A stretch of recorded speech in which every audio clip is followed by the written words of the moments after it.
Hello everyone, स्वागत है आप सभी का ग्रीन लव पर।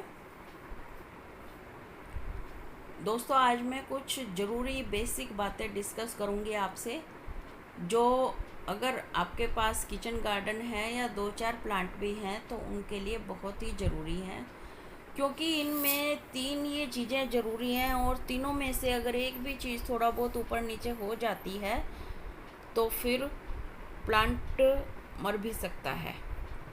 तो इसलिए इन चीज़ों का, इन बातों का जानना बहुत ही ज़रूरी है अगर आप प्लांट के शौकीन हैं तो।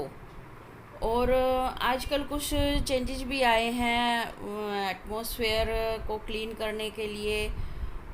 लोगों का रुझान बढ़ता जा रहा है गार्डनिंग की तरफ,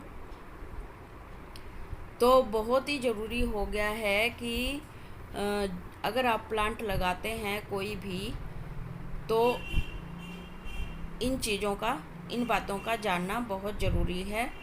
और मेरे ख्याल से तो सबको ये जो कोरोना चला है इसमें सब लॉकडाउन है और सबको इसमें घर में अगर 4 मेंबर हैं तो 4 प्लांट तो एटलीस्ट लगाने ही चाहिए उनको, कोरोना के नाम से।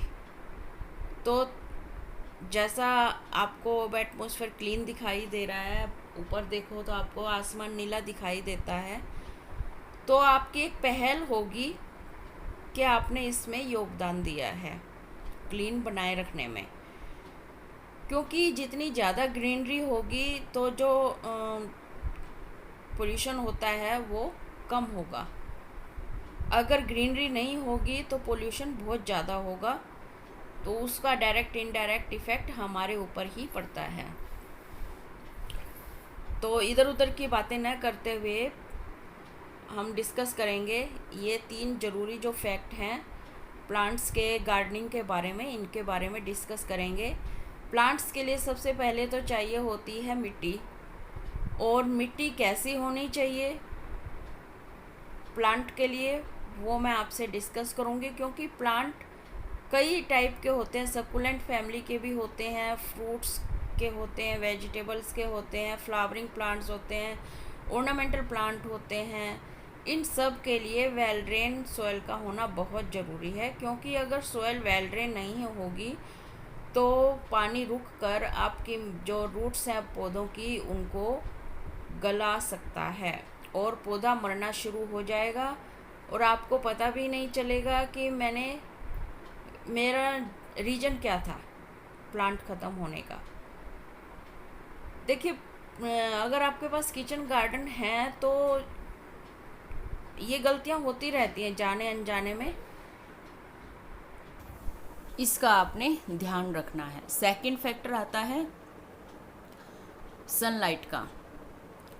आपने प्लांट लगा लिया, अब आपके साथ ये हो जाता है कि आप इसको धूप में रखें, क्योंकि कई लोग क्या है लगाते ही धूप में रख देते हैं तो वो प्लांट मर जाता है।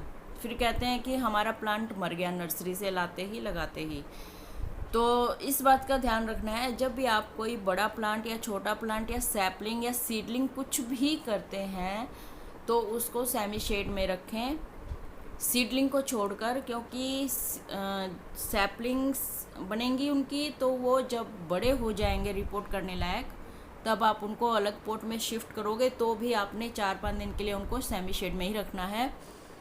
किसी भी बड़े प्लांट को या छोटे प्लांट को या कलम को रिपोर्ट करते ही सेमी शेड में ही रखना पड़ेगा, ना कि डायरेक्ट सनलाइट में। डायरेक्ट सनलाइट में तब तक ना रखें जब तक कि उसकी जो जड़ें हैं वो पक्की हो जाएं। मतलब 5-6 दिन रख सकते हैं, उसके बाद आप उसको सनलाइट का प्लांट है तो बाहर रखें।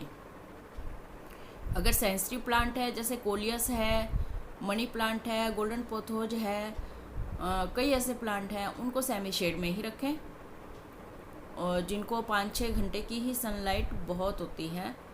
और अजवाइन का प्लांट है, इनको सेमी शेड में ही रखें परमानेंटली। और क्रोटोन हो गए, या फिर बाहर भी रख रहे हैं, आपके पास कोई शेड का इंतज़ाम नहीं है तो ऐसे बहुत बड़े बड़े जो प्लांट होते हैं उनके नीचे रखें ताकि उनकी छाया उसको मिलती रहे। और जो नून की 12 बजे की जो स्corching हीट है उससे बचे रहें। और थर्ड फैक्टर आता है वाटरिंग का।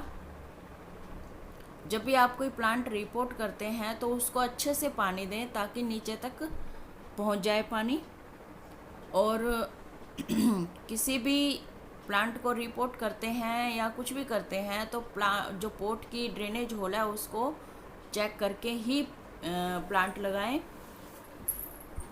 और कभी भी जब आप वाटरिंग करते हैं तो गर्मियों में सुबह 8 बजे से पहले वाटरिंग कर दें या फिर इवनिंग में करें, क्योंकि दिन की जो स्corching हीट में अगर आप वाटरिंग करेंगे तो वो नीचे जाएगा पानी और पानी गर्म होगा, क्योंकि जड़ें गर्म होंगी उससे फिर, और वो मिट्टी जड़ पानी गर्म होकर जड़ें जलना शुरू हो जाएंगी, तो आपका प्लांट मरना शुरू हो जाएगा धीरे धीरे और 2-4 दिन में ख़त्म हो जाएगा।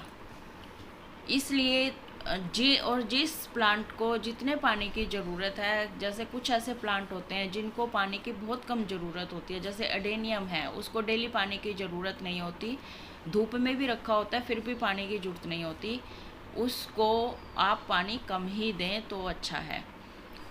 और कुछ ऐसे प्लांट है जैसे कोलियस है, उनको मॉइस्ट सॉइल की ज़रूरत होती है, बिगुनिया है, उनको मॉइस्ट सॉइल की ज़रूरत होती है। उनको जब भी पानी दे जब उनकी जो ऊपर की सोयल है वो ड्राई दिखने लगे। ये नहीं कि आप औरों को दे रहे हैं तो चलो उसको भी दे दिया, ऐसे नहीं। जिन प्लांट्स को मॉइस्ट सोयल की ज़रूरत है उसमें कीचड़ ना होने दें, जब वो ड्राई हो जाए मिट्टी तभी दें। और जो वेजिटेबल फ्रूट वगैरह के प्लांट हैं वो ओपन में ही रखें, क्योंकि बाहर खेतों के जो प्लांट है आप इस चीज़ से हिसाब लगा लें, जो खेतों के प्लांट हैं उनको ओपन में ही रखना चाहिए, डायरेक्ट सनलाइट में, वो सेमी शेड में नहीं चलते। जैसे किचन गार्डन में नींबू लगा लेते हैं हम, और मिर्ची लगा लेते हैं, शिमला मिर्च लगा लेते हैं, ये सब बाहर ही रखें। जब सैपलिंग को हम रिपोर्ट करें उसके बाद जब थोड़े बड़े हो जाएं तब, ठीक है। और इसके अलावा जब आप प्लांट रखेंगे ना अपने गार्डन में तो आपको वो अपने आप ही सिखा देगा कि उसको अब पानी की ज़रूरत है, अब इतने पानी की ज़रूरत है, अब छाया की ज़रूरत है, वो आपको अपने आप ही सिखा देगा। 1-2 प्लांट मरेगा लेकिन इससे आप सीख जाओगे। और कभी भी जैसे कुछ प्लांट ऐसे होते हैं जिनको फ्लावर सनलाइट में रख के ही आते हैं, जैसे बेबी सनरोज है, अगर आप उसको छाया में रखोगे तो उसको फ्लावर नहीं आएंगे। कई लोगों की ये शिकायत होती है कि हमारे प्लांट में फ्लावर नहीं आ रहे, तो उसका एक रीज़न ये भी होता है आप सब कुछ दो उसको, लेकिन जब सनलाइट नहीं मिलेगी तो उसमें फ्लावर नहीं आएंगे। जो फ्लावरिंग प्लांट होते हैं ना उनमें उनको 5-6 घंटे की धूप तो मिलनी ही चाहिए। तो उम्मीद करती हूँ कि जो बिगनर्स हैं उनके लिए ये वीडियो हेल्पफुल साबित होगी और कई डाउट भी क्लियर हो गए होंगे। तो जो व्यूअर्स ऐसे हैं जो वीडियो पूरी देखकर चले जाते हैं लेकिन सब्सक्राइब नहीं करते, वो सब्सक्राइब कर लें। बाय।